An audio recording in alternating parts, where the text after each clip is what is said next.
Ulysse Gosset m'a rejoint sur ce plateau. Ulysse Gosset qui rentre d'Ukraine. Vous avez accompagné le président de la République Emmanuel Macron. Bonsoir Ulysse. Bonsoir. Je vous ai même vu interviewer le président de la République dans le train ces dernières heures. Nous avons un invité ce soir, Ulysse, exceptionnel.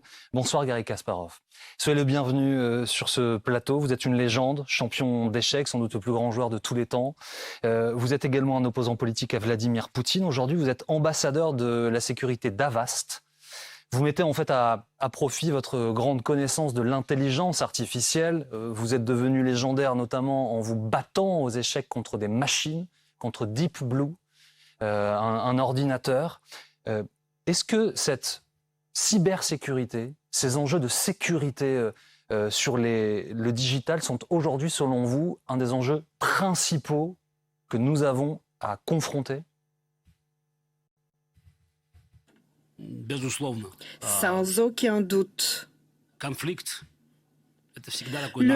conflit, c'est un état normal en quelque sorte, car il existe toujours un conflit quelconque d'intérêts.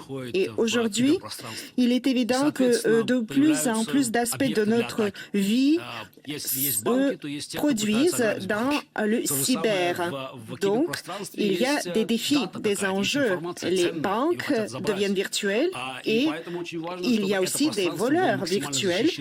Et il est très important de défendre cet espace virtuel et c'est une lutte sans fin car c'est une épée et un bouclier. Et donc l'intelligence artificielle peut être utilisée aussi bien pour l'attaque que pour la défense. Sommes-nous équipés en Occident, en Russie, en Asie de la même façon ? Sur ce terrain-là, comme sur bien d'autres, j'ai l'impression qu'il y a à nouveau un bloc contre bloc. À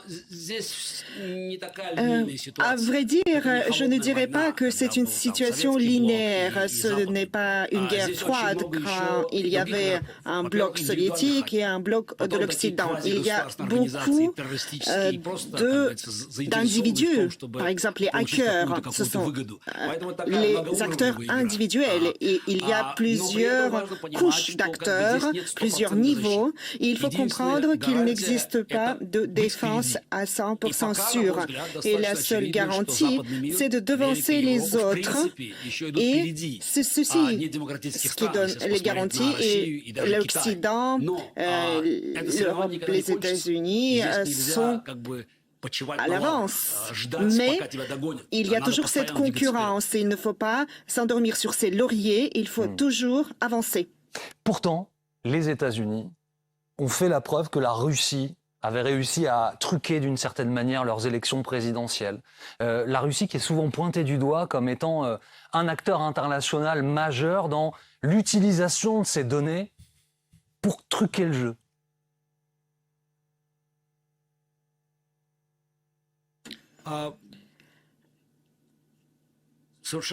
Eh bien, vous avez parfaitement raison.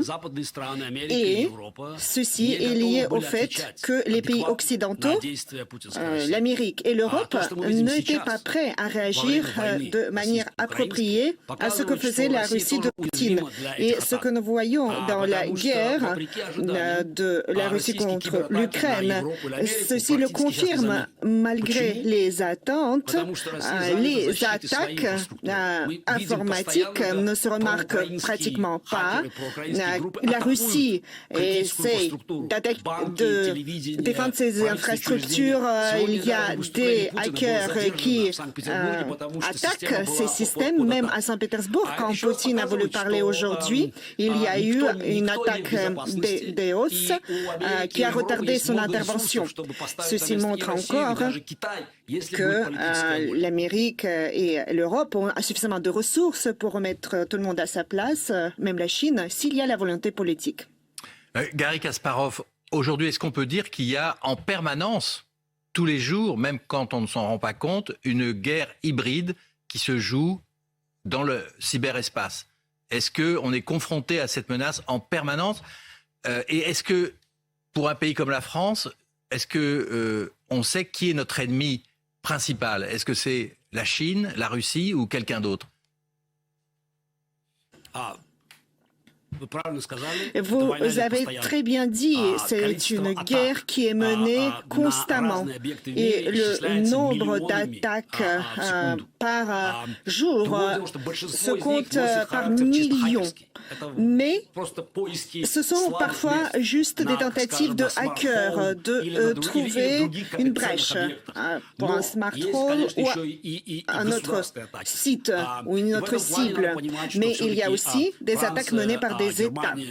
Il faut comprendre que la France, l'Allemagne, la Grande-Bretagne, les États-Unis, ce sont les pays du monde libre. La situation est très différente par rapport à la Russie, la Chine, l'Iran, l'Arabie saoudite. Donc d'une part, nous avons une supériorité, mais d'autre part, nos systèmes sont plus ouverts à tout type d'attaque. Donc il faut comprendre que personne ne peut se sentir en sécurité aujourd'hui. C'est un nouveau monde. Nous avons des avantages de tous ces nouveaux outils que nous avons, mais nous sommes aussi ouverts à de nouvelles attaques. Et dans la guerre en Ukraine qui se joue en ce moment, est-ce que les Russes ont un avantage? Est-ce qu'ils sont en capacité de paralyser l'Ukraine? Ou bien est-ce qu'on a réussi à empêcher cela? Puisque aujourd'hui, finalement, l'Ukraine continue à travailler normalement, en dépit de la guerre évidemment, mais les administrations ukrainiennes, les banques ukrainiennes ne sont pas affectées par la guerre. Ça veut dire que Poutine n'a pas lancé l'attaque cyber contre l'Ukraine?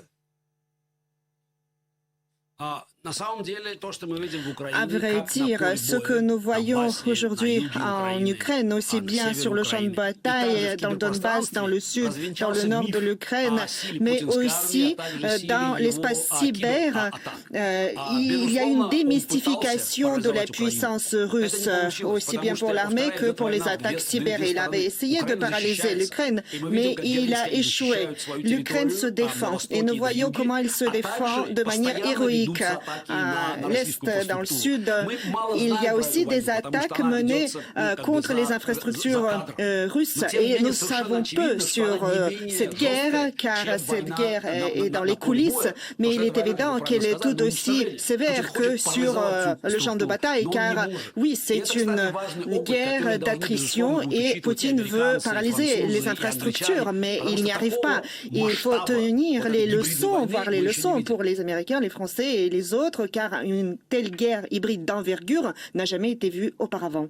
Monsieur Kasparov, je l'ai dit, vous êtes également un opposant politique à Vladimir Poutine. Vous êtes vous-même présenté aux élections en Russie. Vous avez affronté cet homme dans le débat des idées. L'histoire s'est terminée différemment puisque vous avez dû partir de votre pays menacé d'arrestation. A-t-il une limite? Et si oui, quelle est la limite de cet homme selon vous? Là, vous avez dit que c'est une bataille des idées ou le combat des idées, mais ça, ce n'est pas vraiment un combat d'idées. Il ne peut pas y avoir de combat d'idées avec un dictateur. Nous avions essayé de faire tout pour que la Russie ne tombe pas dans la dictature. Mais tous ceux qui ont marché dans la rue avec moi de manière pacifique, soit sont à l'exil, soit en prison, soit ont été tués. C'est une vraie dictature de Poutine avec tous les attributs, y compris l'agression militaire et la guerre hybride et autres types de guerre fait partie de l'agenda de Poutine. Et ce n'est pas moi qui le dis, mais lui et les pays européens, la France, l'Allemagne, l'Angleterre, les autres pays européens ont écouté ces interventions et comme souvent les dictateurs le font, il annonçait ses projets et il met en œuvre ces projets pour rétablir un empire soviétique. Et pendant de nombreuses années, on ne m'écoutait pas et on n'écoutait pas ceux qui le disaient comme moi et l'Ukraine paie aujourd'hui un prix très élevé, le prix de sang. Ça veut dire que pour vous, il se rêve en tsar? Il veut être le tsar de toutes les Russies?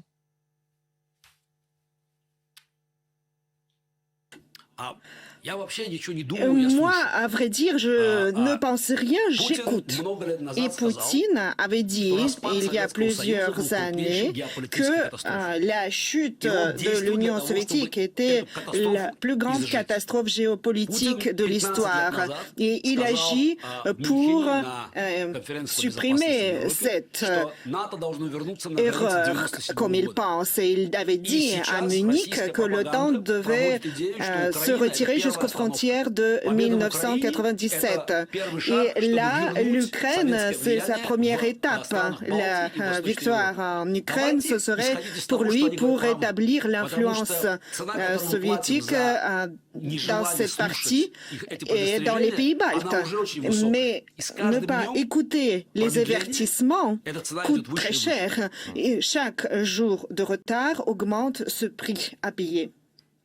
Aujourd'hui, Garry Kasparov, l'Europe est engagée aux côtés de l'Ukraine et le président Macron a dit « Nous allons soutenir l'Ukraine jusqu'à la victoire militaire ».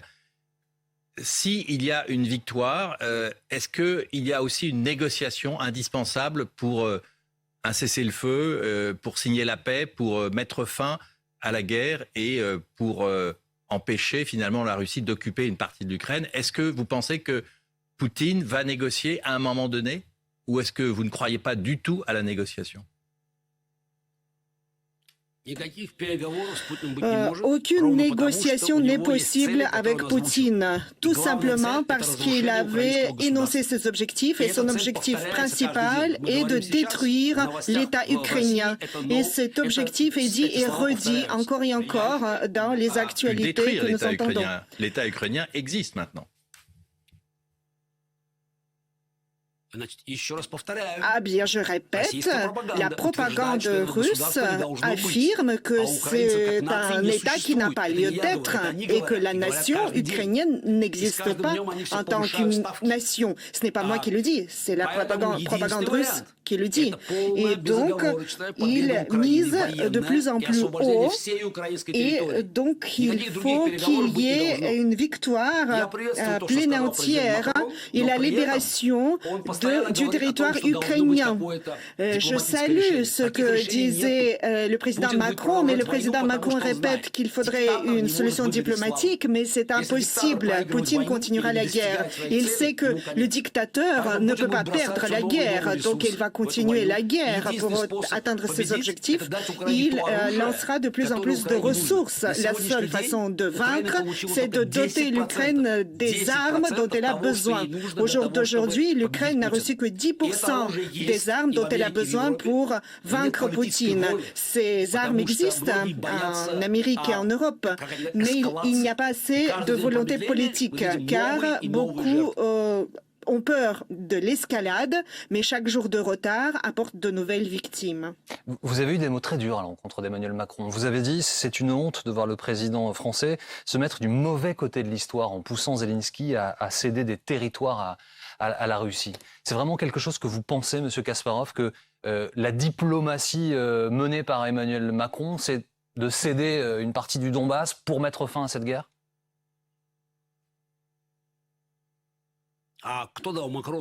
Mais qui aurait donné le droit au président Macron de décider des territoires ukrainiens avec les premiers ministres anglais et les Français en 1938 essayer de négocier les territoires, mais à la différence de ce qui s'était passé, personne ne savait à cette époque-là comment ça allait se solder.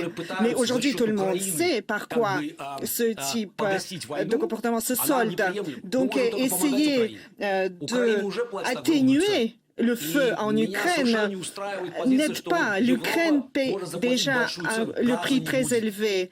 Et quand on parle du prix élevé à cause du gaz que l'Europe pourrait payer ou le prix des attaques cyber, eh bien, c'est incomparable par rapport à la vie et la mort. C'est ça ce qui se décide en Ukraine, la liberté ou la tyrannie. Donc, il faut aider les Ukrainiens, soutenir leurs demandes et ne jamais les forcer à capituler pratiquement devant l'attaque de Poutine. Vous ne vivez plus en Russie, Monsieur Kasparov. Pour autant, Poutine ne vous a pas oublié. Il vous a qualifié désormais avec un statut officiel d'agent de l'étranger. Bon, je vois que ça vous fait sourire.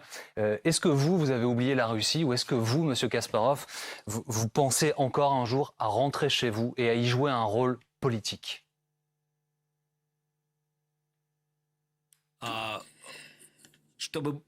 Eh bien, pour mieux comprendre, le titre d'agent de l'étranger aujourd'hui dans la Russie de Poutine, c'est une autre dénomination pour ce qu'on disait avant quand on disait l'ennemi du peuple. C'est ça le sens.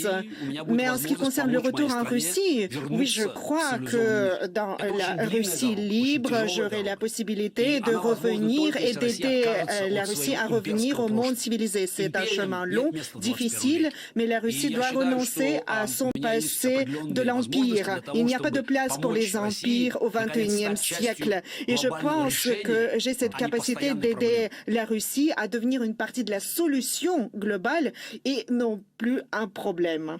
Un tout dernier mot, Monsieur Kasparov, pour revenir au départ de notre échange. Je me souviens enfant d'avoir vu certains de vos échanges avec Deep Blue, avec ces ordinateurs qui, dans les années 80, calculaient, je crois, quelques dizaines de milliers de coups à la seconde. Aujourd'hui, les ordinateurs calculent des centaines de millions de coups à la seconde. L'intelligence artificielle a progressé de façon quasi exponentielle. Est-ce que vous y attendiez? Est-ce qu'il y a une limite à ça? Est-ce que ce développement technologique exceptionnel, il faut aussi en avoir peur? Eh bien, en 96 et 97, je jouais. Ce n'était pas dans les années 80, je ne suis pas aussi vieux. Et dans les années 80, les ordinateurs étaient plus faibles. 200 millions d'opérations par seconde, Deep Blue faisait à l'époque, mais votre smartphone aujourd'hui calcule beaucoup plus vite, aussi bien que Deep Blue, voire mieux. Mais quand les machines jouent aux échecs, au Go, autres jeux d'ordinateur, ne nous font pas perdre notre avance sur les machines.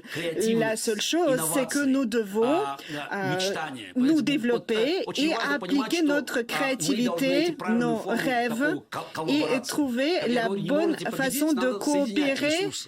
Cette coopération avec la machine, elle est prometteuse et je suis optimiste. Je pense qu'il ne faut plus avoir peur. Il ne faut pas regarder que les films d'Hollywood sur Terminator ou Matrix, mais rechercher les possibilités que les machines nous offrent, car il est possible de faire beaucoup de choses avec.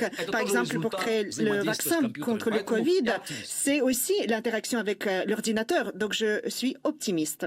Merci beaucoup. L'intelligence artificielle, nos vies digitales. Voilà votre livre. Alors c'est en anglais, mais si vous êtes passionné de ces sujets, vous pouvez trouver tout ça là-dedans. Évidemment, la vie de Garry Kasparov. Merci beaucoup. Merci d'avoir été avec nous ce soir en direct sur BFM TV, Monsieur Kasparov. On va le faire en direct, mais vous allez me le signer, hein, s'il vous plaît, avant de partir, ce livre. C'est pas tous les jours qu'on croise une légende des échecs, évidemment. Allez, nous, on poursuit notre programme. Ulysse. Juste une question. On est très en retard, Ulysse. Vous espérez pouvoir retourner en Russie? Et je pense plutôt que d'aucuns ne pensent. Merci beaucoup. Merci d'avoir été avec nous. Merci beaucoup, Ulysse. Allez, on va revenir.